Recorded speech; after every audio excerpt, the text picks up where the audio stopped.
Bueno, buen día y gracias a Laura y a Jorge por la invitación. Bueno, la charla, la parte de moscas la vamos a hacer combinada con Oscar Anciani, que en verdad me tocó a mí hablar de moscas, pero el especialista, el mayor especialista en la mosca de la bichera que tenemos hoy acá es Anciani, así que es más apropiado, preparamos en combinación una charla con él. No sé si...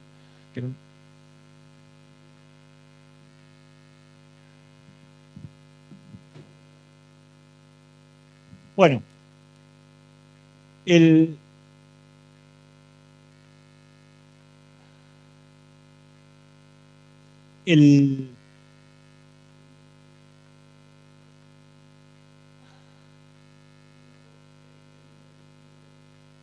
¿Por acá?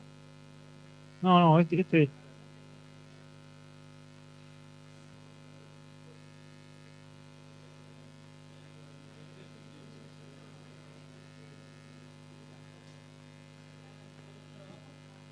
Nava famosa.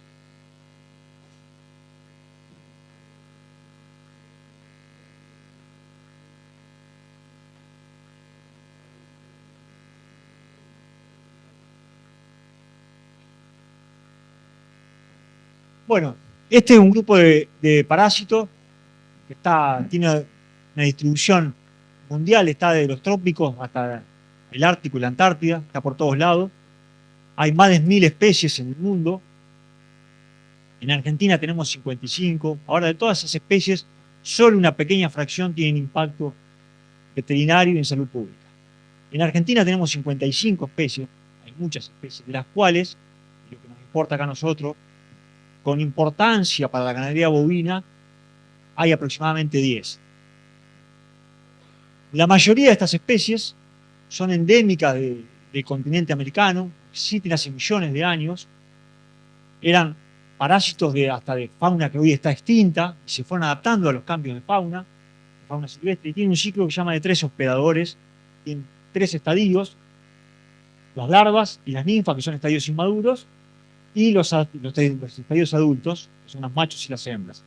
Y este ciclo de 3 hospedadores, la larva accede a un hospedador, se alimenta, muda, se tira al suelo, se transforma en ninfa que accede a otro hospedador, se alimenta y muda a machos y a hembras que acceden a un tercer hospedador, ahí copulan y se tiran al suelo para oviponer y comenzar el ciclo. Bueno, todas estas especies de 3 hospedadores, se llaman de 3 hospedadores, son básicamente parásitos de fauna silvestre, pero han tenido algunas de estas especies capacidad de adaptarse a los bovinos, en un tiempo evolutivamente despreciable que son 400 años. Los bovinos ingresaron. Son parásitos que existen hace 50, 60 millones de años, pero en 400 años se han adaptado a algunas de estas especies al ganado bovino. En Argentina, de estas especies de 3 hospedadores, están distribuidas por todo el país. Bueno, acá estamos en Formosa, muchas de estas están en Formosa y tienen los puntos, son del género Amblyomma, del género Ixodes. Y como ven acá, hay un ejemplo de 9 de esas especies, y únicamente para mostrar cuál es su distribución en Argentina. O sea que están en distintas provincias, están ampliamente distribuidas. No están involucradas en la transmisión de enfermedades de los bovinos, pero sí, cuando las infestaciones son altas, pueden tener impacto sobre algunos parámetros productivos, como la ganancia de peso, o pueden favorecer la aparición de bicheras. Ahora bien, ¿qué nos importa acá a nosotros? A nosotros lo que nos importa, por el contexto actual y porque es por lejos, es otro grupo de garrapatas, que son unas de este género, que no es Amblyomma, no es Ixodes, que no son endémicas de nuestro continente, que son especies del género Physecephalus del subgénero Bophyllus.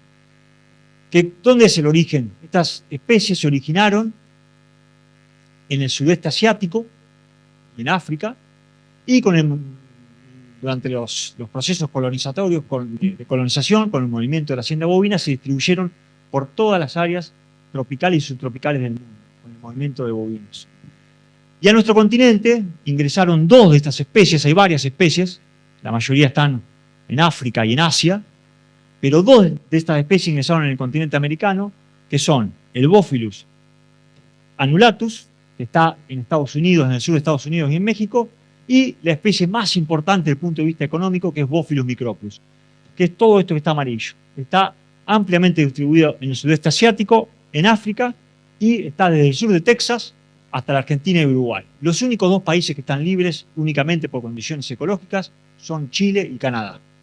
Después están en todos los países, incluyendo Estados Unidos, el sur de Estados Unidos.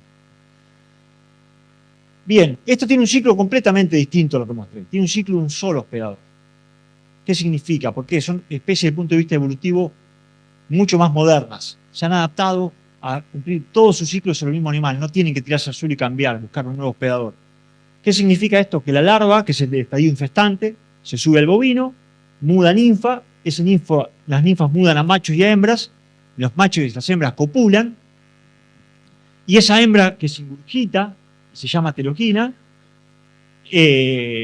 cuando cumple su ciclo, que más o menos el tiempo modal es entre 21 y 23 días, pero bueno, puede ir desde los 20 hasta los 30, pero el tiempo modal es de 21 a 23, se tira al suelo para oviponer, y ese proceso que da en la pastura, como vamos a ver ahora, es crítico para la dinámica poblacional del parásito y para el control. Conocer bien lo que pasa en la pastura es crítico, que es esa fase. Es la teloquina poniendo huevos y esos huevos incubándose para generar el nuevo estadio infestante. ¿Dónde está nuestro país? Yo mencioné que estaba distribuida desde el sur de Estados Unidos hasta Argentina y Uruguay. En nuestro país está distribuida en 12 provincias. Aproximadamente están expuestos a este parásito entre 15 y 16 millones de bovinos. ¿Y cuál es el impacto de este parásito? Hay un impacto que es directo del productor. ¿Cuál es? Este parásito produce anemia, inmunosupresión, disminución en la ganancia de peso y está involucrado, es el vector exclusivo de los agentes causales de la babesiosis bovina, que son Babesia bovis y Babesia bigémina, y también está involucrado en la transmisión de anaplasma marginal, o sea, de los agentes del complejo de tristeza bovina. Bueno, el impacto de este parásito es tan importante, no solo para nuestro país. Esto es una anécdota, pero para que tengan idea de la importancia.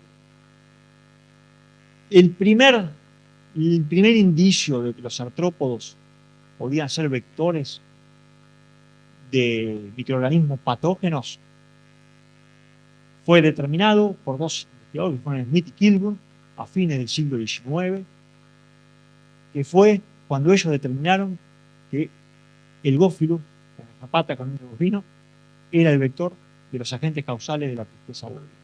Ahí se puso el tapete que los artrópodos podían transmitir enfermedades. Después vino los mosquitos y toda la historia que se sabe, pero esto, fíjense el impacto que tuvo. Y el impacto no solo tiene que ver con el productor, que le produce mortalidad en la hacienda cuando se enferman de tristeza, kilos que deja de ganar, bueno, todo lo que expliqué anteriormente, la inmunosupresión y la anemia, sino también excede al productor. Por eso es un problema también socioeconómico este parásito, a diferencia de otros. Tanto en Argentina, Uruguay, Estados Unidos, Australia, han tenido campañas oficiales de principios del siglo XX de lucha contra este parásito.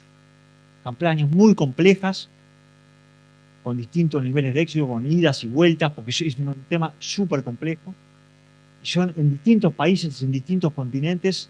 Esto ha sido también, tiene un impacto en las políticas de los estados nacionales y provinciales, que tienen sus planes, que dedican esfuerzo, gente, los estados, nosotros somos parte de ese impacto. El dinero que gasta el Estado en pagarnos a nosotros, estamos involucrados de distintos ámbitos, en el diseño, en la ejecución, todo ese impacto que tiene en la definición de políticas públicas, porque tienen planes oficiales de control.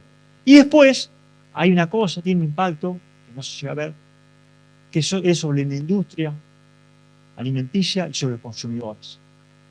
Porque este parásito se controla, el principal instrumento son drogas químicas, no drogas, antiparasitarios, que tienen periodos de carencia muy prolongados, como vamos a ver. Y las enfermedades que transmiten se tratan con antimicrobianos que también tienen periodos de carencia muy altos. ¿Y eso qué impacta? Eso impacta en las políticas de comercio, sobre todo comercio exterior, porque la carne o la leche de los animales tratados con estos instrumentos que se usa para que sea sustentable producir la producción ganadera en presencia de este parásito, tiene esa limitante, que lo que estamos haciendo para controlar el parásito y las enfermedades que transmite contamina la carne y la leche. Y eso impacta obviamente en la salud pública, en el consumidor, pero también en los procesos comerciales, sobre todo cuando hablamos de comercio exterior. Entonces es un asunto ultra complejo y que ¿quién lo sufre en primera instancia? El productor. Eso le cae el peso de todo esto. Porque como vamos a ver, es un juego complejo el control de... Este es un ejemplo de hoy, más o menos. Es muy difícil, por ejemplo, en Córdoba está subestimada la distribución. Esta es más o menos la distribución actual en Argentina. ¿Y qué tiene impacto? ¿Únicamente sobre la zona infestada? No, también tiene impacto sobre el área libre. ¿Por qué? Porque el movimiento de hacienda de la zona infestada hacia la zona libre también está sujeto a regulaciones. Que bueno, para tarde hay presentaciones de SENASA, no me voy a meter en eso. Entonces impacta también en el movimiento comercial de hacienda.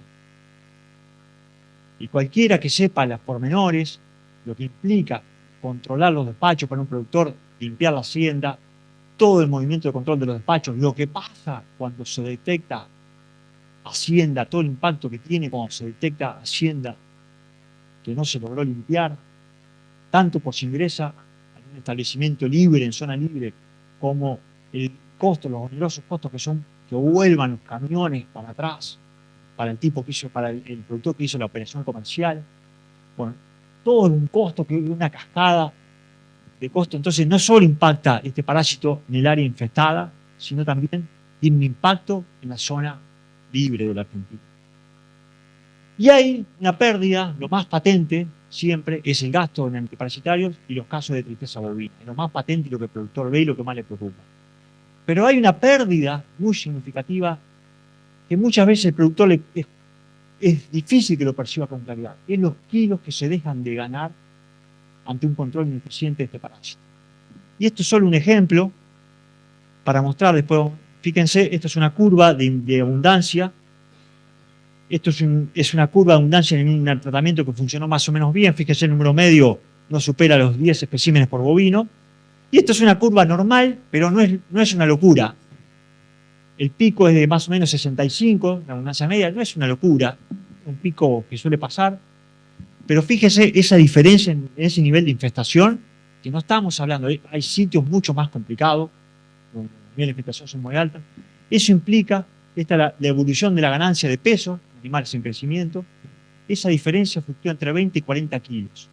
Esa diferencia de parasitismo implica que un animal te gane entre 20 y 40 kilos menos en un periodo de agosto a mayo. Pasa en el número todo eso. Y eso el productor muchas veces no lo percibe, los kilos que deja de ganar cuando el control es ineficiente.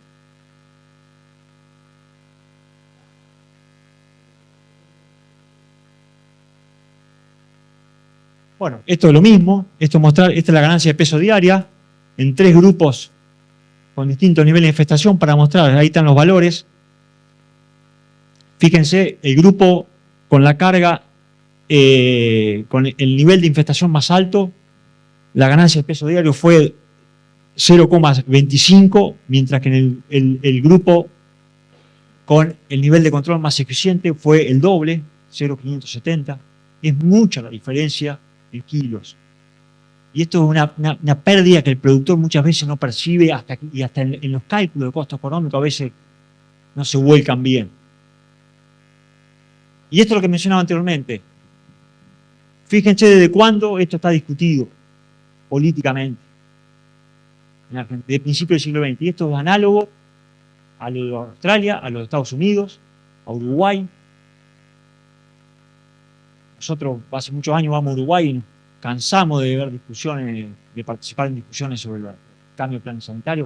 Bueno, hoy van a presentar algo acá en Senasa. En Australia hubo cambios. Estados Unidos, que fue históricamente el país que se vendió como que era el único país que había logrado con éxito. Primero en Estados Unidos no le ganaban a nadie porque la gente infectada es muy chiquita, no es el mismo desafío que tienen los australianos que tenemos nosotros, los uruguayos.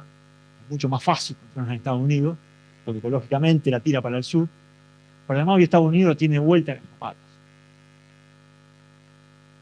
Tiene de vuelta el problema en el sur de Texas.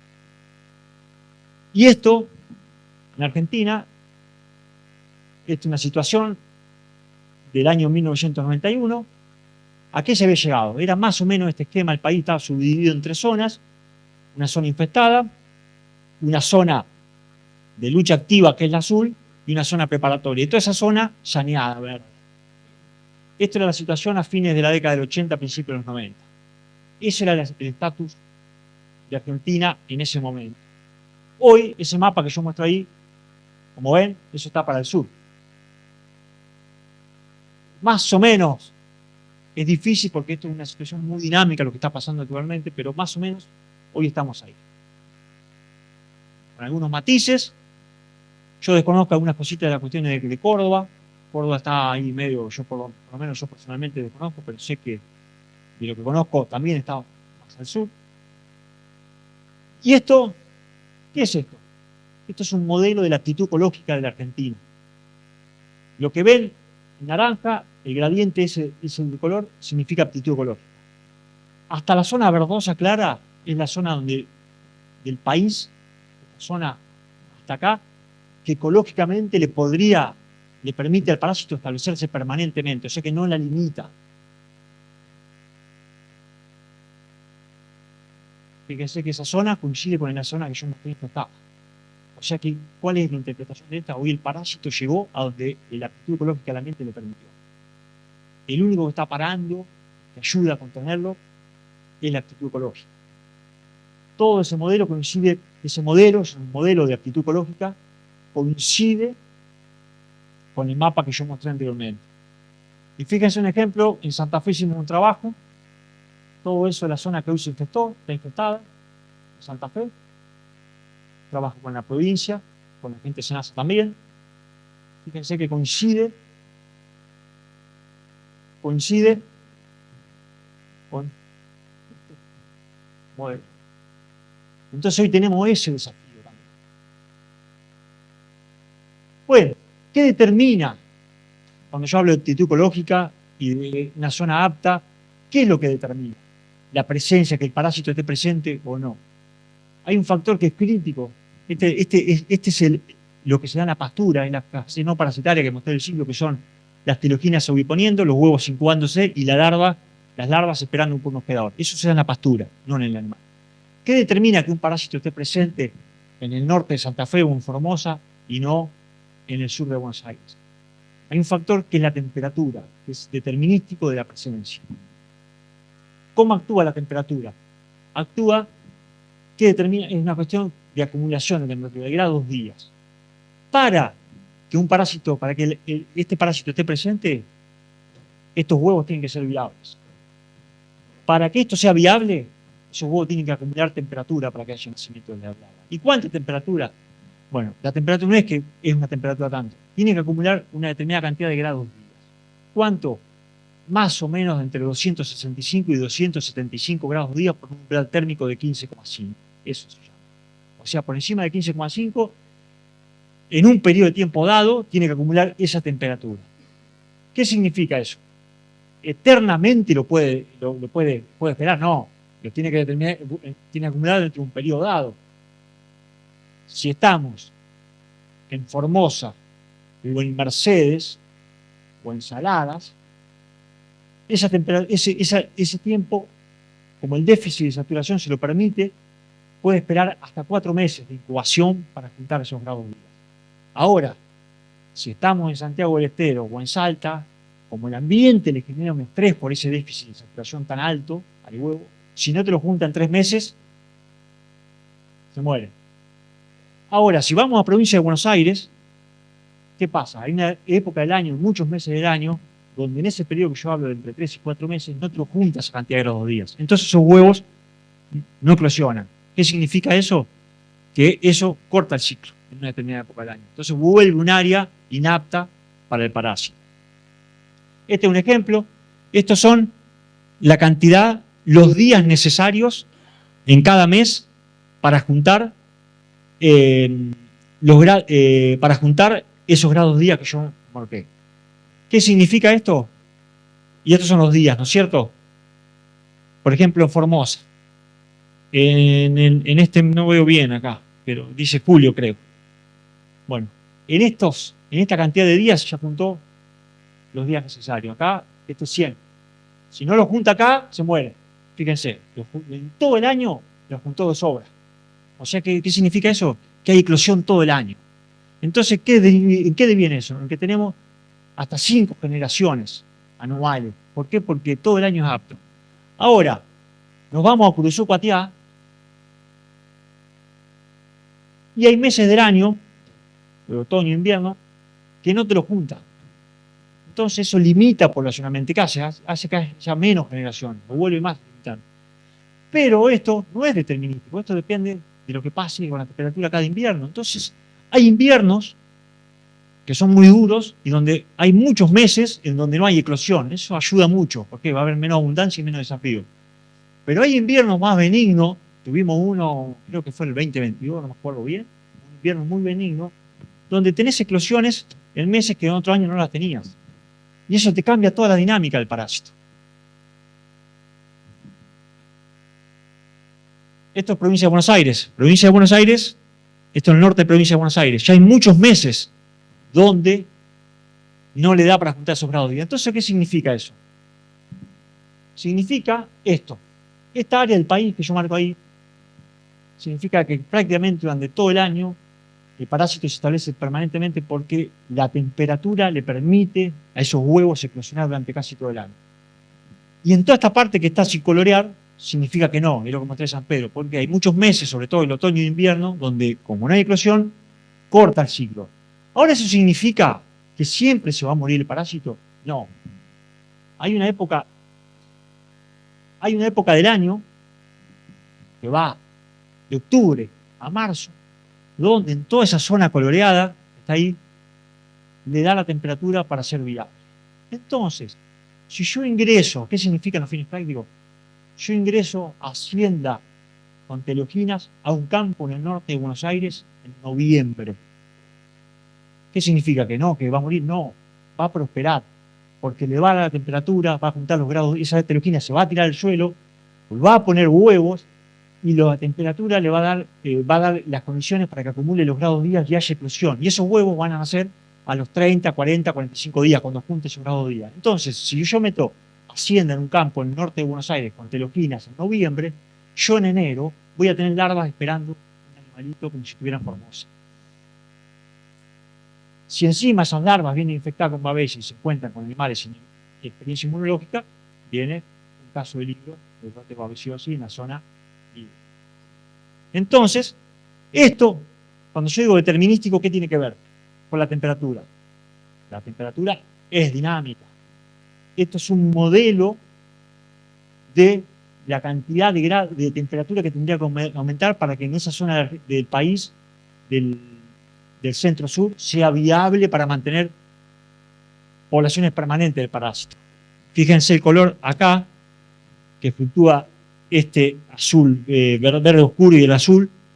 No se ve ahí los números, pero estamos hablando de 2 grados. Si la temperatura media anual aumentara a 2 grados, ya el área de aptitud ecológica sería mucho más, se ampliaría hacia el sur. O sea que eso es un desafío. Yo no sé qué va a pasar con la temperatura, no tengo idea. Ahora, esto es un proceso, lo que necesita el parásito para establecerse es temperatura. Y si esas condiciones se dan, ese límite que marqué anteriormente se puede extender hacia el sur. Pero, ¿qué determina la abundancia? Estamos hablando de presencia. Y después lo que importa también es la abundancia. Y hay un factor climático que es crítico para la abundancia, que es el déficit de saturación. El déficit de saturación es un índice que combina la humedad nativa con la temperatura.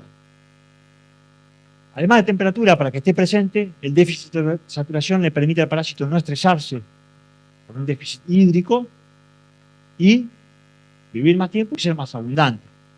Pero no solo es una cuestión climática la abundancia. Hay una cuestión que juega, que es el hospedador, que es el bovino. Esto es una fórmula hecha para patógenos en general, para virus, pero la quiero hacer una analogía. ¿Qué significa saber? Es la cantidad de heteroginas que produce un bovino. ¿Qué determina la abundancia en un campo? La cantidad de heteroginas que me está tirando un bovino en un potrero. Eso es lo que me va a dar la abundancia. Y esto es eso. La B, esto que acá dice infecciosidad, ¿qué es?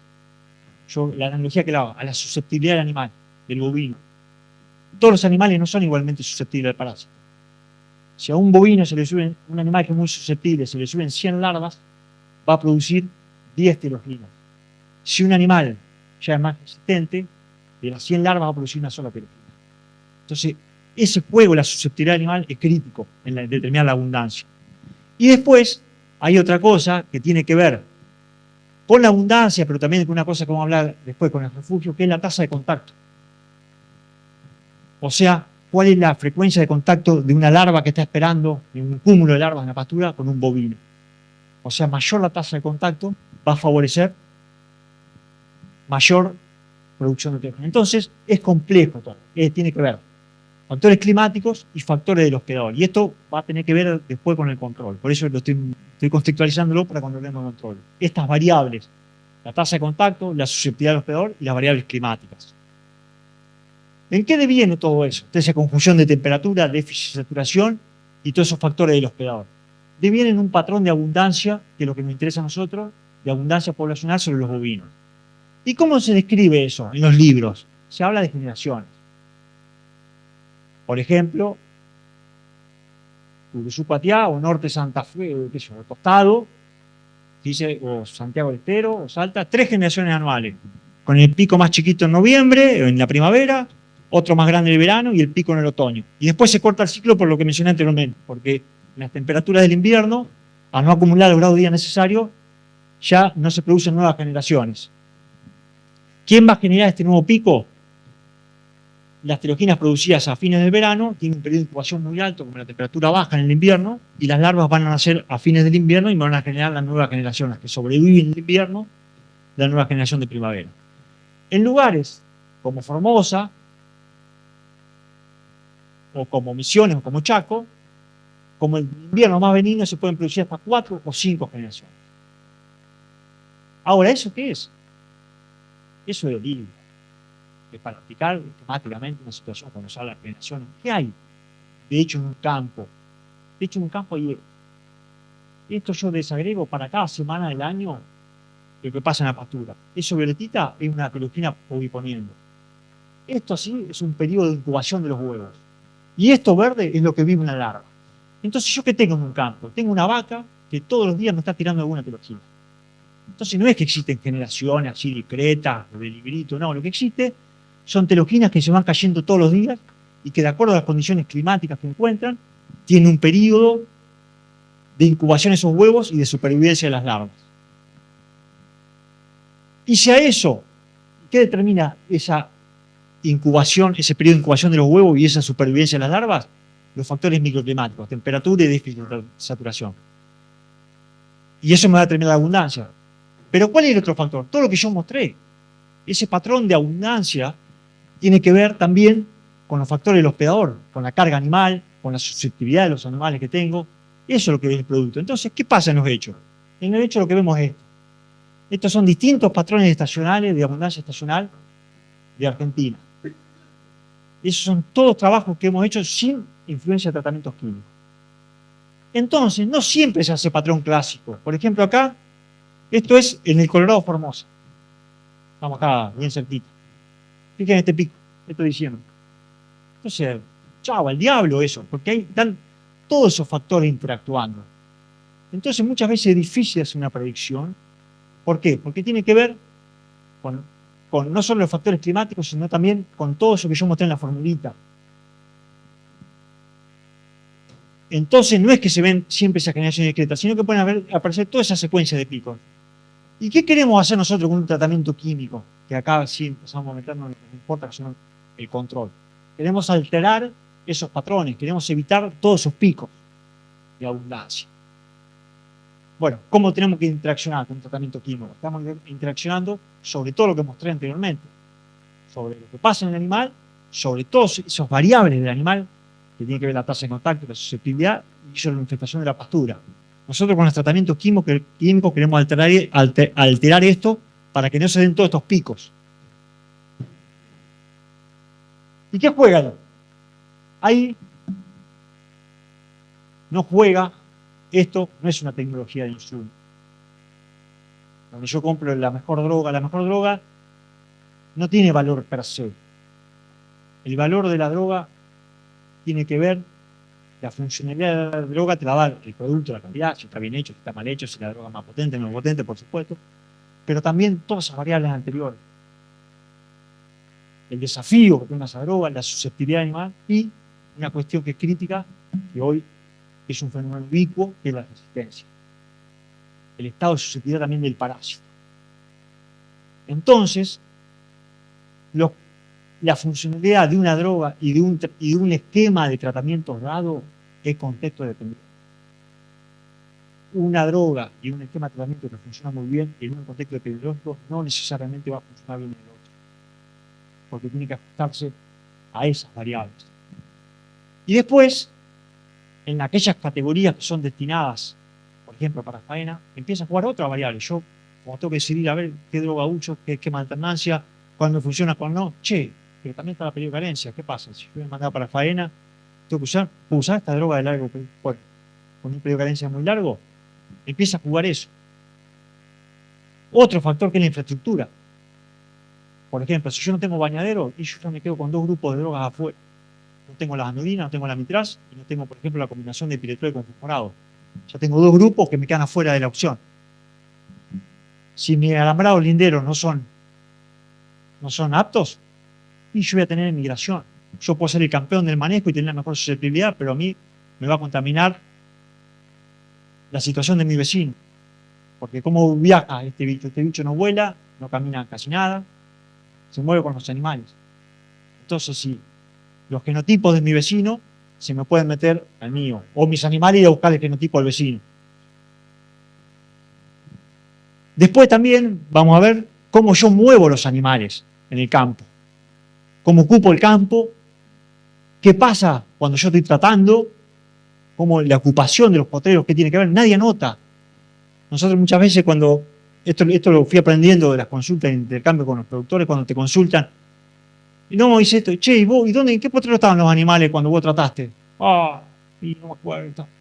Pues nadie anota, yo hice este tratamiento, tal fecha, con los animales en este potrero. 45 días lo llevé a este. Bueno, eso vamos a ver, eso impacta también. Y después, un factor crítico, que vamos a terminar con eso, que es la susceptibilidad de las razas, de los animales, que es fundamental. Es un jugador clave. No se ofenda a nadie, yo acá no me voy a meter, voy a poner las cosas significativas. Vamos a trabajar con las drogas, con el biotipo y con los manejos de infraestructura, de potrero. Las cosas que todavía le faltan desarrollo, que tienen muchos años, pero que todavía no se constituyen, no nos da el tiempo. Vacuna, hongo, control biológico, todo eso. Eso queda hoy es un asunto de papers y de noticias en los diarios. No tiene que ver con esto que nos importa, que son los problemas que tiene el productor y tiene el país. Tenemos que enfrentarlo. Entonces lo tenemos que enfrentar con instrumentos que funcionen y que sean aplicables. ¿Con qué drogas contamos? Bueno, afortunadamente, ayer, yo creo que tenemos más opciones que parásitos internos acá, porque tenemos distintos grupos. Tenemos los piretroides, tenemos los inhibidores de la síntesis de quitina como el flasurón, tenemos las amidinas, tenemos la mitraz, tenemos el fipronil, las lactonas, ivermectina, doramectina. Tenemos distintas mezclas, un montón de mezclas. Y ahora tenemos un nuevo jugador que son las isoxolinas. Tenemos el fluoradato. Así que tenemos opciones. Todos tienen sus pros y sus contras. Pero ¿qué le da el juego a eso? Hay un juego que es una responsabilidad de la industria, que es hacer una droga, una fabricación bien hecha, una droga que esté probada, que funciona. Ahora, ahí se termina una parte del juego. Después empieza con qué se va a enfrentar esa droga, que con la susceptibilidad de parásito. Y hoy, esto no es solo Argentina, esto pasa en Uruguay, en la misma situación al sur de Brasil, es la resistencia. Hoy, la resistencia es un fenómeno ubicuo, casi que hacer diagnósticos. Hoy, sobre todo en esta área, este es un mapeo muy superficial del litoral de la Argentina. Cada símbolo es un grupo químico. Fíjense la dispersión de la resistencia. ¿Qué significa eso? Que prácticamente no existen establecimientos donde no haya resistencia, al menos de un grupo químico. Este es un trabajo, bueno, hay algunos datos, pero esto para mostrar cuál es la situación que nos encontramos hoy. Entonces es un desafío para nosotros, para cualquiera, para el productor y para todos, con qué nos vamos a enfrentar. Esto para mostrar la situación, cada número son establecimientos con múltiples resistencias. Ahí agréganle +1, no están los piretroides. ¿Por qué? Porque los piretroides, la resistencia de los piretroides es ubicua. Entonces ni nos gastamos en clasificar, porque si no darían todos muy resistentes los establecimientos. Entonces ahí hay establecimientos con problemas de 2 moléculas, a 3, a 4 y hasta 5. Nosotros hemos estado ayudando a gente, bueno, con Nico, con productores que casi se nos largaban a llorar. Ver entrar una camioneta y la cocina de la casa del campo tapada de drogas, de todas los tipos de drogas, y los animales cubiertos de pirogina, de una persona que yo dice 8. No sé, bueno, acá si alguien sabe lo que sale una cataca, le han hecho 8 catacas. Y los animales estaban como que le habían tirado agua. No es una cosa de paper, esto es un fenómeno que nos encontramos, cualquiera que trabaje y que vaya al campo, se va a encontrar con esto. Entonces eso es un desafío. Hoy tenemos que convivir. Y lo otro es la carencia. Fíjense, acá hay una selección de 10 formulaciones comerciales de ivermectina 315, los periodos de carencia, no estamos hablando de 5 días. Estamos hablando de 2 a 4 meses de periodo de carencia. Eso es para ivermectina, esto es flasurón, distintas formulaciones de flasurón y de combinación. Fipronil.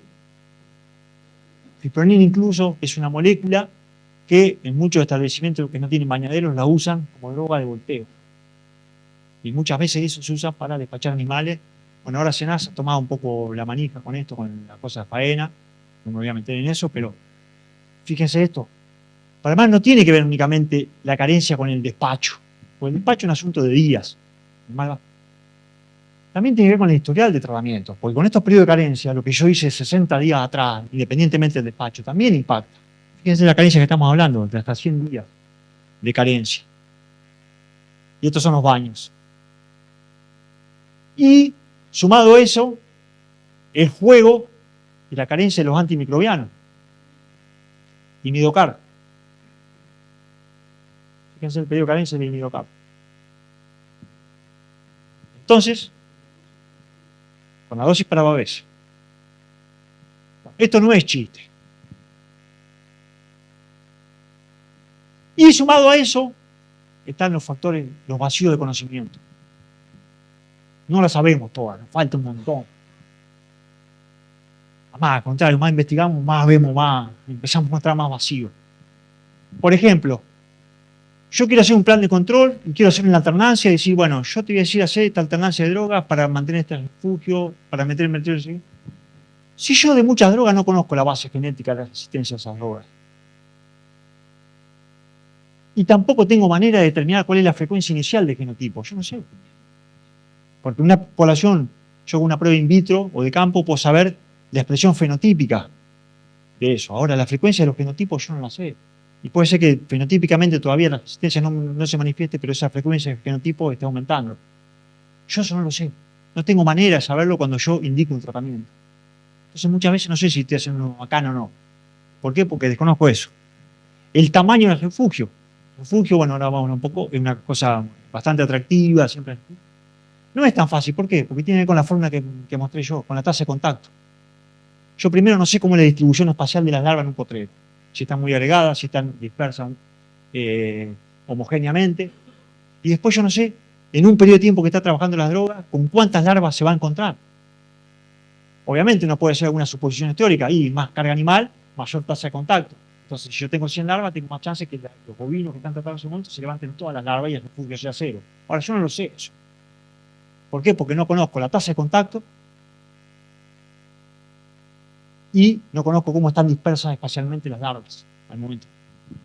Después, la velocidad de evolución de los fármacos, de la resistencia, varía en los fármacos. En algunas drogas, con la misma presión de selección, en algunas drogas le cuesta, la resistencia ante la misma presión de selección aumenta en una velocidad y en otras aumenta más pronunciadamente. Ahora voy a mostrar un ejemplo. Después hay una cuestión que se soslaya, pero se asume, cuando se prueba una droga y cuando se aplica, que la exposición al fármaco va a ser homogénea, que y acá yo no me quiero meter en cosas que acá hay tan mayores especialistas, no me voy a meter, pero la variabilidad de exposición del parásito al fármaco varía por cómo se comporta la droga dentro del animal. Y ahora voy a mostrar un ejemplo. Y después, la susceptibilidad del bovino. Eso cambia todo el juego. Bueno, todo eso, yo cuando hago un esquema de tratamiento, no lo conozco bien. Este es un ejemplo de lo que mostré de la evolución de la resistencia. Este es un trabajo, esto se sabe, todo el mundo sabe, por ejemplo, que el fipronil, que la resistencia del fipronil, ya lo vieron los mexicanos hace unos años, después les pasó a los uruguayos, después a los brasileños, lo vimos nosotros en Argentina. Llamativamente surge, a diferencia de otras drogas, surge en periodo de tiempo muy corto. Bueno, ¿qué hicimos? Un experimento. Tomamos 2 poblaciones, sacamos de base y las sometimos a la misma presión de selección con ivermectina y con fipronil. Acá vemos la tasa, yo no sé si se ven los números, pero cómo varió de 0,5 a 1, de 0,4 a 1 en el caso de la ivermectina. Y fíjense en el fipronil, de 1 a 5. 5 veces más aumentó. Totalmente consistente nuestro experimento con lo que vieron los mexicanos, con lo que vieron los uruguayos y con lo que vimos nosotros. ¿Por qué? No tenemos la menor idea por qué. No sé. ¿Por qué el fipronil evoluciona a otra velocidad? Entonces, eso le agrega complejidad. Y lo otro es esto. Esto es un trabajo este es un ejemplo, pero se aplica a otras drogas. Este es un trabajo que hicimos con la gente de Cibetán. Esto es flasurón. Esos son los perfiles cinéticos de cada animal. Fíjense la variabilidad, ¿no es cierto? Tratado experimentalmente, ¿no? Nosotros no es una variabilidad que puede ser por el campo, flasurón es purón, esa es la variabilidad. Pero ¿qué pasa con la eficacia? ¿Cómo impacta esa variable en eficacia? Fíjense, esta es la concentración en plasma y fíjense la eficacia. ¿Qué pasa con este animal? Para flasurón, ya de los trabajos de las personas que trabajó con flasurón fue Junquera, ya había hablado que fue el que desarrolló el flasurón. Junquera había hablado que abajo de 25 nanogramos el flasurón empezaba a flaquear. Nosotros hicimos un experimento y empezamos a encontrar que estos niveles de 20 es un mal. Fíjense, el flasurón después del día 17. Ese animal es el número 3 que yo mostré ahí. Fíjense, después del día 17, 0, 0, 0, 0. Menos el 3. Tuvo conteos y heterogenas viables todos los días. Con la misma cepa, fue una cepa sembrada artificialmente, una cepa susceptible, tratado por nosotros, condiciones controladas. Hay una cuestión que también incide en la eficacia. Imagínense esto extrapolado a 1000 animales. Por eso también hay que tener cuidado cuando se hacen interpretaciones de resistencia con datos de campo. Porque hay que considerar otro factor, que es la prevalencia y la distribución, el nivel de agregación. Porque una cosa es tener el 50% de los animales parasitados, que uno sí puede decir, bueno, y una agregación baja, y decir, bueno, eso puede ser un fenómeno de resistencia. Pero si esa agregación es muy alta y la prevalencia es muy bajita, puede ser que el problema no sea resistencia, sino un problema cinético. Y esto aplica también a otras drogas sistémicas. Y después la resistencia, que es el desafío mayor que tenemos. No es un fenómeno tan sencillo. ¿Por qué? Porque no hay una sola causa. ¿Qué determina la resistencia? Primero lo que dije anteriormente, es la frecuencia inicial de mutaciones o de genotipos resistentes. Eso va a determinar la evolución, la velocidad de la evolución. Cuando yo empiezo a presionarla, ¿cuál es esa frecuencia inicial? Después, la selección. ¿Quién es la selección? La selección la ejerce nosotros cuando hacemos el tratamiento químico. Ahora, no es el único factor. El ambiente también ejerce selección. Factores ambientales. Entonces, cuando yo saco la presión, cuando la presión de selección de un tratamiento químico deja de jugar, empiezan a jugar otros factores de selección. No es que la población va libre, su libre albedrío. Hay otros factores de selección. Después está el flujo génico, o sea, el flujo de genes entre poblaciones. Estos no son pájaros, no andan volando, no caminan 200 kilómetros. ¿Qué es el flujo génico? Es el movimiento animal entre campos. O cuando yo meto campo, hacienda sucia, compro, no sé, compro en Formosa y la llevo al norte de Santa Fe. Yo me estoy llevando los genes de acá a allá. Eso es el flujo de genes. Y después, un factor, entre comillas, azaroso, que es la deriva génica. De cómo la población va genéticamente a donde quiere. Bueno, todo eso interacciona en la evolución de la resistencia. Y de todo eso, ¿en qué incidimos en los manejos? ¿Cuáles son los factores de manejo que inciden en eso? Son dos.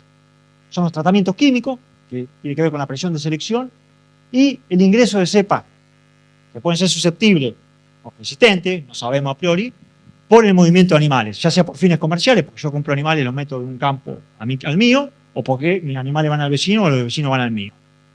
Esos son los dos factores de manejo que nosotros podemos contener. ¿Cómo? Haciendo un esquema de manejo con la menor presión de selección posible y evitando el ingreso, parando el flujo génico, evitando el ingreso de cepas potencialmente problemáticas. Son las dos cosas que podemos hacer nosotros. La presión de selección, ustedes saben. Bueno, si yo presiono constantemente con la misma molécula, esto es una cuestión básica, la frecuencia de los genotipos susceptibles va a ir disminuyendo en el tiempo y los resistentes, eso es cierto, es una cuestión básica.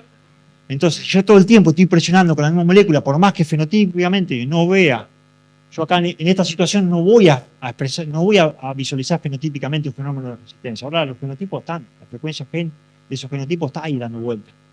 Si yo sigo presionando, produzco un desbalance de oportunidades entre los susceptibles y los resistentes que me van a llevar a la población ahí. Y cuando yo detecto eso fenotípicamente, cuando la frecuencia de genotipo resistente es alta, y ahí ya perdí. Ya está. El juego ya está hecho. Por eso, esa asunción de, no, esta droga me anda, entonces la voy a seguir usando, no, si te anda, cuidala.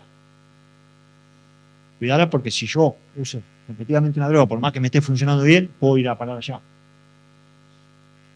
Y lo otro es cómo la ejercemos espacialmente. Por ejemplo, yo trato a los animales, yo tengo mi campo dividido en 6 potreros, y trato a los animales cuando están ocupando estos 4 potreros. Yo la presión de selección la estoy ejerciendo sobre la subpoblación que está ocupando estos potreros, sobre las larvas que se suben a los animales en esos potreros cuando la droga está trabajando, pero no sobre esta. Si yo los animales después los muevo a estos potreros y no hago más tratamiento, la presión dentro del campo mismo va a ser diferencial. Estas subpoblaciones de parásitos de estos 4 potreros no va a ser la misma que estos 2, perdón. Entonces también hay una diferenciación espacial en cuanto a la presión de selección. Y ahora con esto vamos a llegar a una cuestión práctica. Y esto es lo que me entré anteriormente, lo que estaba diciendo.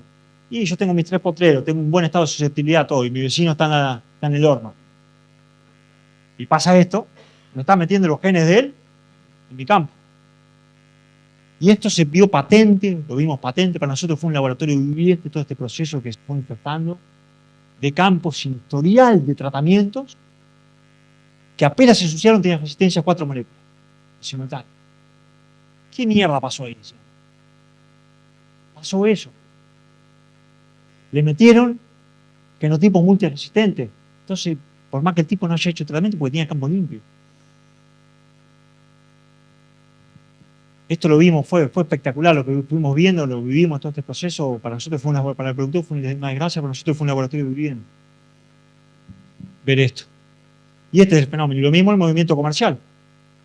Por eso, por más que el movimiento sea de zona sucia, si yo tengo mi campo tranquilo y yo no voy a dejar meter, por más que sea libre, mi movimiento no la voy a dejar meter suya, sino más. Porque si yo no tengo problema, me puedo comprar un problema.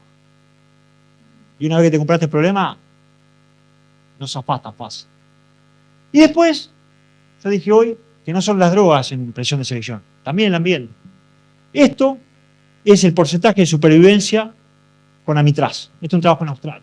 ¿Qué vieron los australianos? Esto es un trabajo del 2010. ¿Qué vieron? Vieron, en Australia ecológicamente se comporta como en el NOA, si se quiere, como en el noroeste de la Argentina, y en 3 generaciones. ¿Por qué? Porque en el invierno te corta las generaciones de invierno, como yo me lo mostré la curvita esa de las 3 generaciones que en invierno se corta. En Australia pasa una cosa así. ¿Qué veían los australianos? Veían que tenían niveles de resistencia a amitraz. Venía el invierno, la supervivencia era muy baja en el verano, venía el invierno y después la población volvía a ser susceptible. Encontraron eso. ¿Qué dijeron los australianos?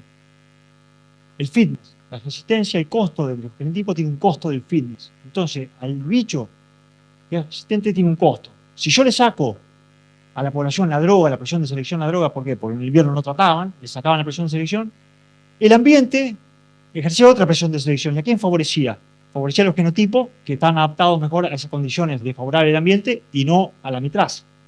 Entonces volvía a aumentar la frecuencia de genotipos susceptibles. Eso está bien estudiado en parasitología, es el costo de fitness de un genotipo resistente. Y esto es lo que vimos nosotros con ivermectina. Este es un trabajo que hicimos en Santiago del Estero.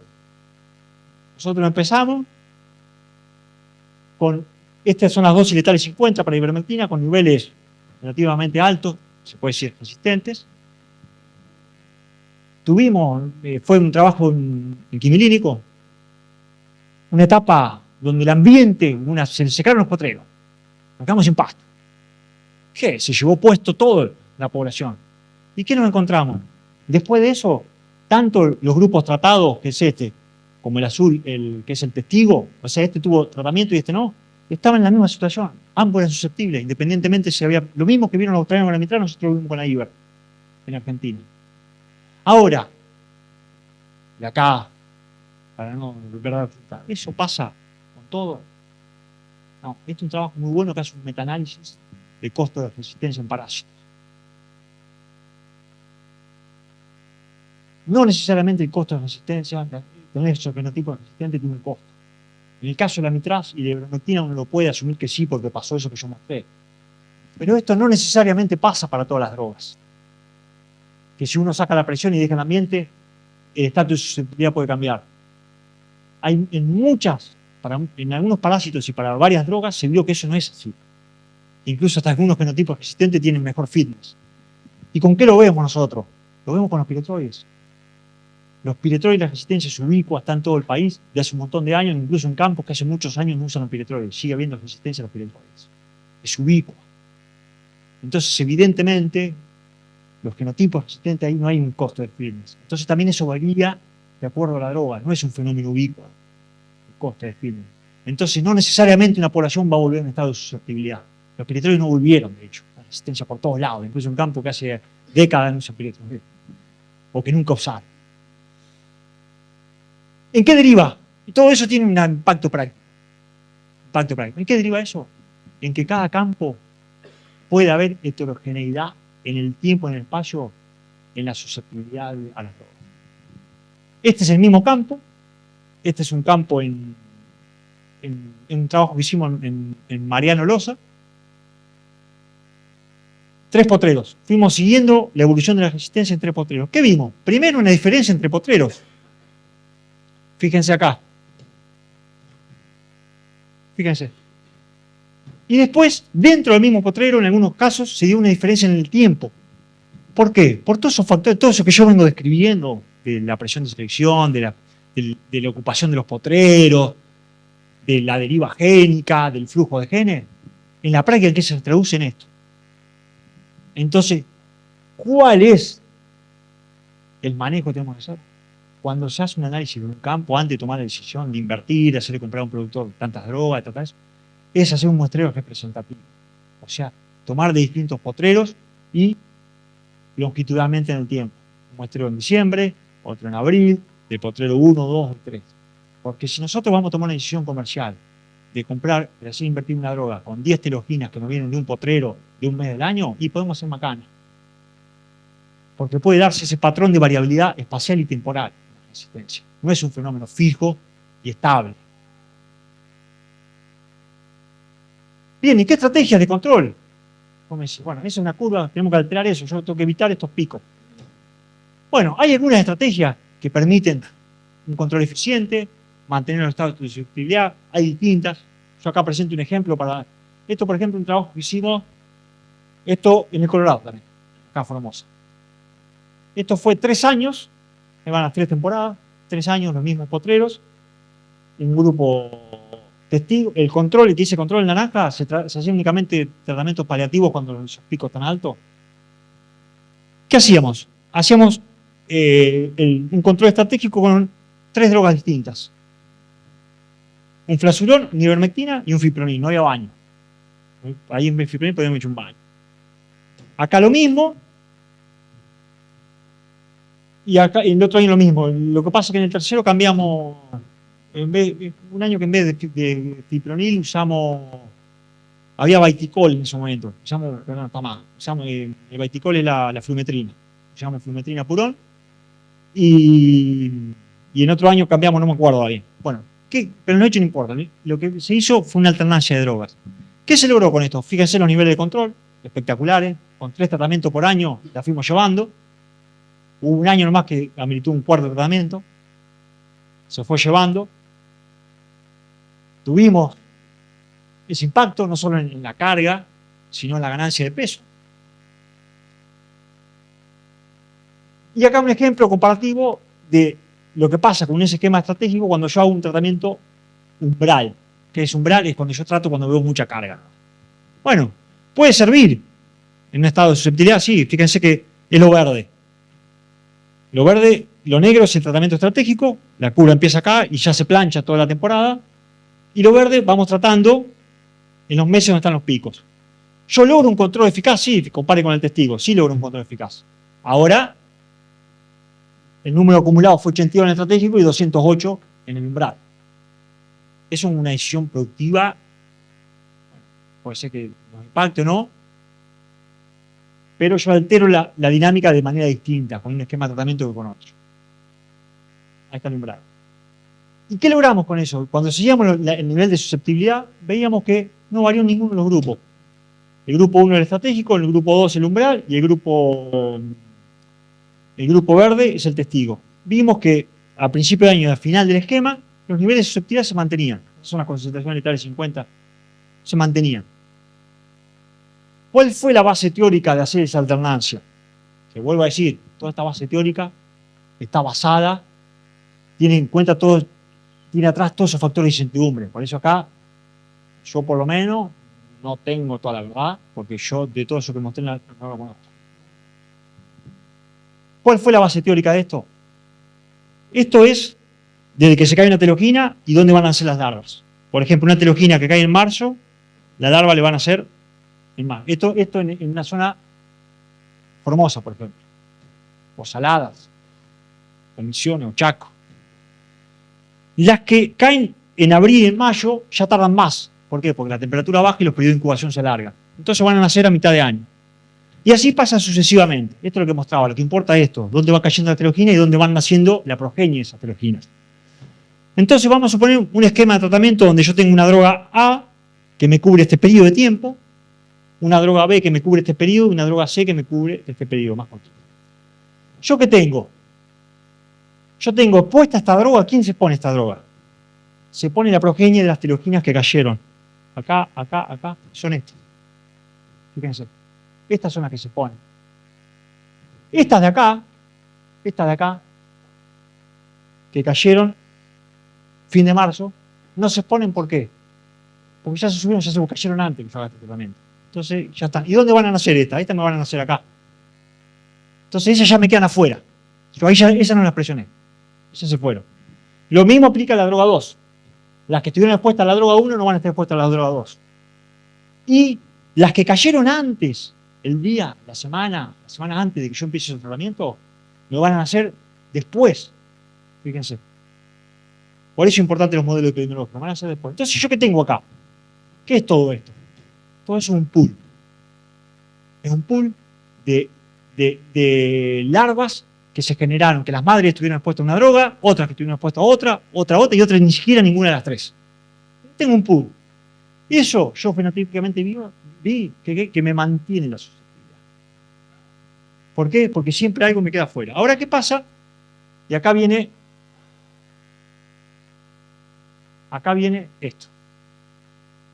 Hay una cuestión con el refugio, esto significa, hay una cuestión que muchas veces se dice que el refugio tiene que ver con la abundancia, que cuando es menos abundante, no es tan así. Y lo que importa, en este caso donde tenemos generación en la pastura, lo que importa es lo que queda fuera de los tratamientos. Porque yo puedo decir el verano, el refugio, como hay más abundancia, puede ser mayor. No, guau. En el verano los periodos de incubación son muy cortitos. Entonces, si yo hago un esquema, fíjense, 2 tratamientos con la misma droga entre enero y marzo, que me cubre todos estos periodos, ¿no es cierto? Como los periodos de incubación son muy cortitos, todo lo que está en el ambiente, ya los nacimientos, va a estar prácticamente todo expuesto a la droga, a esa droga. Entonces, ¿qué es lo importante acá? Es que los veterinarios, primero el manejo de las drogas tiene que empezar a hacer los veterinarios, no el productor. Y después, incorporar estos dos conocimientos epidemiológicos de dinámica. ¿Por qué? Porque es lo que te permite jugar con esto. Saber, si yo tengo que hacer un tratamiento acá, por ejemplo, vos me decís en marzo, en marzo, y es donde yo trato de no hacer tratamiento, ¿por qué si puedo? Porque la nueva generación como mostré anteriormente, de principio que vuelve a comenzar la temporada en junio y julio, son hijas de la de marzo. Entonces lo que yo presione ahí puede ser que me derive me va a constituir el acervo génico de lo que empieza en la próxima temporada. Y lo mismo, hay cuestiones que tenemos a favor. Yo mostré, por ejemplo, Curuzú. Yo sé que en un invierno duro, en abril, mayo, junio, las teloginas que caen ahí los huevos de esas teloginas no van a ser viables porque la temperatura es baja. Entonces ahí no calienta con lo que yo trato, porque ahí no ejerzo presión de dirección. ¿Por qué? Porque el único fin del tratamiento es terapéutico, es bajar la carga de los animales. Ahora, yo poblacionalmente no incido, ¿por qué? Porque esas teloginas de cualquier manera no iban a dejar progenie. Entonces ahí, la presión de selección, tengo ese juego. Ahora, ese juego hay que adaptarlo primero a la necesidad de cada campo y es con esta base. En Argentina hay un montón de trabajos, pero tienen la misma base. Hay trabajos de la década del 80, está perfectamente estudiado, pero esta es la misma base que tuvieron los australianos, que estuvieron en la década del 50, 60. Un conocimiento que está disponible. Y eso con lo que tiene que jugar el veterinario, con la presión de selección. Tiene que ir jugando. No hay acá una receta única, decir esto y esto. No, tiene que ir jugando con esto. Y después, bueno, yo lo que mostré es una situación muy linda. Un esquema de tratamiento que funcionó bien, que el esquema. Pero a veces yo hago lo mismo, tengo el método y me pasa esto. Yo veo que hice todo bien, y ¿qué? Llego a abril y tengo ese pico, más que cuando empecé. Se me fue todo al diablo. ¿Por qué? Porque ¿quién determina también el patrón de abundancia personal? Lo que mostré anteriormente. Está el hospedador jugando en el medio. ¿Qué pasa? Si yo, un esquema de tratamiento, teniendo variables fijas, por ejemplo, el estado de susceptibilidad a las drogas que yo uso, es igual en los dos campos. El manejo es igual. Y los tratamientos siguen la misma fecha, con la misma alternancia y la misma frecuencia. Ahora, yo cambio una variable que es la susceptibilidad del hospedador, ya un esquema que me funcionó bien en un contexto, me va a funcionar de manera distinta a esto. Fíjense lo que pasó acá. Esto en un campo con Hereford. ¿Y qué subyace todo esto? Esto es una verdad de perogrullo. La susceptibilidad no es uniforme a este parásito. Tiene que ver básicamente con el componente índico de la sangre. Más índico, más resistente. Esto se sabe hace muchos años. Este es un trabajo que se hizo en la década del 90 en Argentina. Un trabajo muy bueno en Tucumán, donde fíjense, se comparan los niveles de infestación por años de Hereford, de dos extremos. Tiene el Hereford y tiene allá en el Ore, y en el medio distintos porcentajes de cruza. Esto únicamente, esto es una cosa que se sabe bien, no es que estoy presentando nada novedoso, para mostrar, contextualizar de qué quiero hablar. El biotipo bovino es crítico acá. Este es un trabajo en Australia, igual, fíjense, una comparación, la dinámica poblacional tiene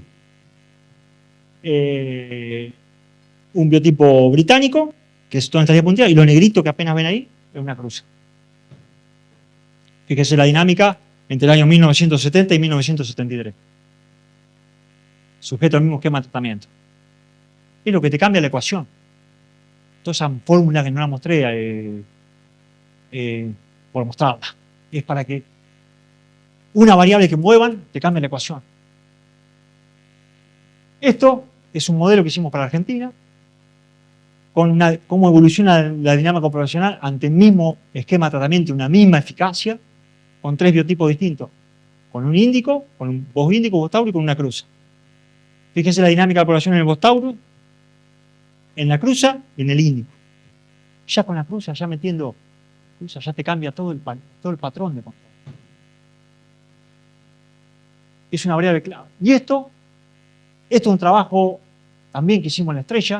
En La Estrella nos encontramos un productor que nos pidió asesoramiento y de casualidad nos encontramos una cosa fantástica para nosotros, que tenía Hereford y Braford en el mismo campo circulando separadamente. Hicimos un trabajo en este campo, tenían un problema al fipronil muy serio, tratamiento fluazurón, 2 fipronil, una ivermectina y un baño. El mismo esquema de tratamiento, con el mismo estado y con una droga, 2 drogas que no te trabajaron. El fipronil no andaba para nada. O sea que de esos 5 tratamientos, 2 no aportaron nada. Fíjense la evolución de la abundancia en los Braford. Bastante aceptable. No fue lo mejor, pero la llevamos. Fíjense en el Hereford. Terminamos más al final, que había más carga al final que al principio. Con lo mismo, ¿saben qué nos decía la gente del campo? Dice, doctor, hable con el patrón que se saque encima los Hereford, que yo voy a tener más tiempo para domar. Claro, con los Hereford estaba todo el día en el caballo atrás de los animales. Y el patrón nos cagaba a pedo, porque los animales cada vez tenían más carga. Esa, lo que mostré, esa formulita, uno mueve una variable y te cambia la ecuación. Esto es un trabajo y estamos hablando de variabilidad entre biotipos, pero también existe variabilidad dentro del mismo biotipo. No es uniforme dentro de los animales. Esto es un trabajo, también una cosa que sabe, lo estamos explicando en Argentina, estamos haciendo con la Asociación Argentina de Brangus. Acá evaluamos 1.200 animales. Hicimos un trabajo con 1.200 animales. Acá ven la dispersión, los valores medios de las cuentas en diciembre, enero, febrero y marzo, y desafíos artificiales. Se trabajaban con bloques de 200 animales, no estamos hablando de 5, estamos hablando de bloques de 200, un total de cerca de 1.200, ahora no me acuerdo el número exacto. Acá está la dispersión de los conteos, estos son los valores medios y esta es la dispersión, ¿no es cierto? Tanto de los conteos de infestación natural, que cubren toda la etapa más importante, que son de entre diciembre y marzo, el mayor nivel de exposición, y desafíos artificiales. A cada animal, a cada uno de esos 1.200 animales, lo desafiamos con 10.000 larvas. ¿Qué vimos? Vimos esto, una correlación muy alta, muy importante, de el desafío artificial con el desafío, con los conteos naturales de cada individuo. Fíjense el valor, 0,809. Este es un ejemplo, lo puse a propósito, hay varios campos, pero este es de Formosa, del Bagual. Este es un trabajo que hicimos en el Bagual, acá en Formosa, en Misión La Isla. Lo puse adrede porque estamos en Formosa, pero podría haber puesto de, no sé, de Virasol o de Santa Fe. Bueno. Y ahora, ¿quiénes fueron esos animales? Y acá esto les muestro en la planillita de Excel para que vean de qué estamos hablando. No es un chiste. Este es el Excel. ¿Qué hicimos? Se hizo una clasificación del grupo de esos 200 animales de cada establecimiento, del grupo de los 20, 30, que de acuerdo a toda esa información lo clasificamos como más resistente y aquellos de más susceptibles. Eran todos grandes. Pero, fíjense cómo fueron los conteos en los 20 más resistentes. Entre diciembre y marzo. Fíjense los medios, 0,4, 5,3, 0,8, 5,37. El desafío artificial con 10.000 larvas, 4,2. ¿Saben cuánto tratamiento ameritaba en Misión La Isla esos animales entre diciembre y marzo? 0. Fíjense, el otro grupo. Mismo campo, circulando todos juntitos los animales. 17, 92, 46, 63 y el desafío 45. Acá sí había que hacer tratamiento. Casi 100 de promedio, estaban tapizados los animales. Circulando juntos. Sí, no, eso. No, ¿verdad? Por eso trabajamos en cabaña, en caso. ¿Qué tiene que ver eso? Es un instrumento crítico, eso es el futuro. Incorporar la genética bovina. Tenemos la droga química y la genética bovina, eso es el futuro. Incorporar conocimiento farmacológico más fino de cómo trabajan poblacionalmente las drogas, diagnóstico continuo de resistencia y incorporar la genética bovina. Muchas cosas que son lindas y está bien, que vale la pena investigar, que nosotros mismos las investigamos, las vacunas, los hongos y todo. Acá tenemos un instrumento súper poderoso. Fíjense, este es un análisis hecho en Rafael hace muchos años. Análisis y fracaso en la prevención de la plasmosis babesiosa en bovino inoculado con vacunas vivas. Esto es el análisis de los fracasos. La mayor parte de los fracasos, fíjense, ¿a quién estaba asociado? A Bos Taurus. Esto, Boc no es cualquiera, para los que entienden de babesia. De manera similar, el genotipo también desempeña un papel en el desarrollo de la inmunidad protectora, siendo más probable que las defensas Bos Taurus presenten una inmunidad deficiente. Esto para Australia. Está el análisis de la gente de quienes nos presidieron a nosotros, Rafaela, y los australianos. Lo mismo, la misma conclusión. Adicionado a lo que yo mostraba anteriormente con la garrapata. Trabajo en 1989. Donald Smith, cualquiera también que conozca de babesia sabe quién es, no es cualquiera. Quizás, esto lo escribió en 1989, quizás la más atractiva de las estrategias de control biológico sea la cría de ganado resistente, análoga a la de los animales tripanotolerantes. Estos métodos ofrecen una alternativa realista, no criar hongo, realista a la ardua tarea de generar métodos inmunoprofilácticos contra las garrapatas y la enfermedad que transmiten. 10 años después, Frisch. Si bien se siguen buscando mejoras en los acaricidas de las vacunas, se ha descuidado de la mejora del factor más importante para el control de la resistencia del hospedador. Shima, 2015, sudeste asiático. Una alta resistencia al hospedador es el método más importante para el control de las garrapatas. Nosotros, bueno, vamos a ser autorreferenciales ya que estamos. La predominancia de bovinos con alta proporción de sangre británica en una parte del área infestada con Bófilos micróplicos conspira contra la eficacia y sustentabilidad del control químico y dificulta los planes de prevención de la tristeza bovina. Esto se manifiesta claramente en áreas del país que permanecieron durante muchos años libres de la garrapata, que vimos, pero que en la actualidad se han reinfestado.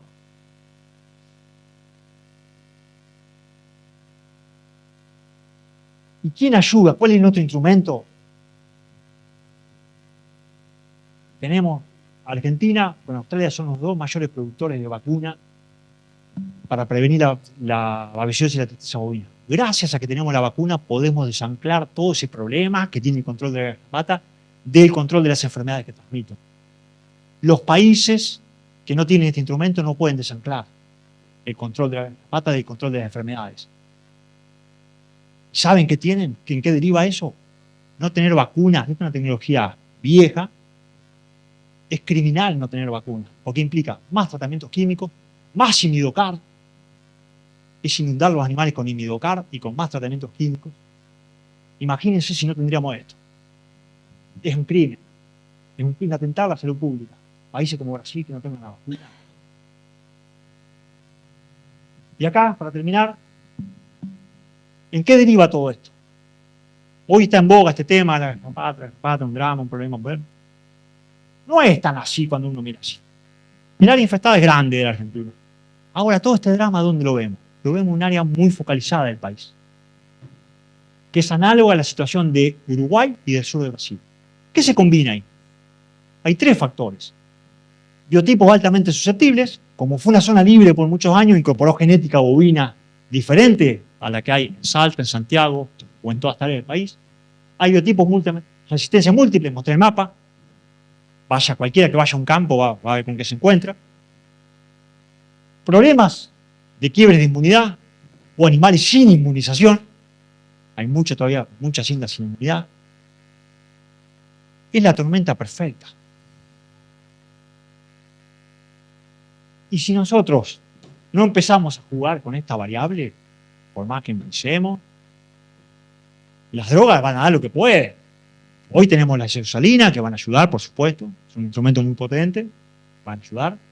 Pero no es que va a cambiar el panorama. Vayan al sur de Brasil, en el sur de Brasil no cambió el panorama, siguen los mismos dramas. Vayan a Uruguay. Uruguay cada vez peor. Nosotros hace muchos años vamos a Uruguay, cada año que vamos la situación es cada vez peor.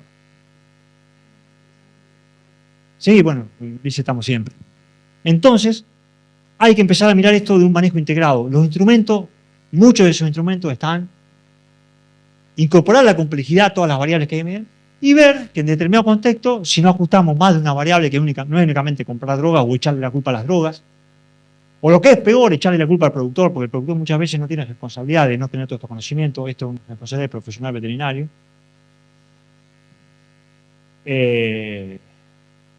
Yo, por ejemplo, muchas veces los productos, un producto, si está bien hecho, no tiene la culpa. Vemos la resistencia. ¿Qué va a hacer una droga si tiene una población ultra resistente? No hay que darle. Por eso es tan importante el monitoreo y incorporar todas esas variables en el control. Así que bueno, gracias por la atención.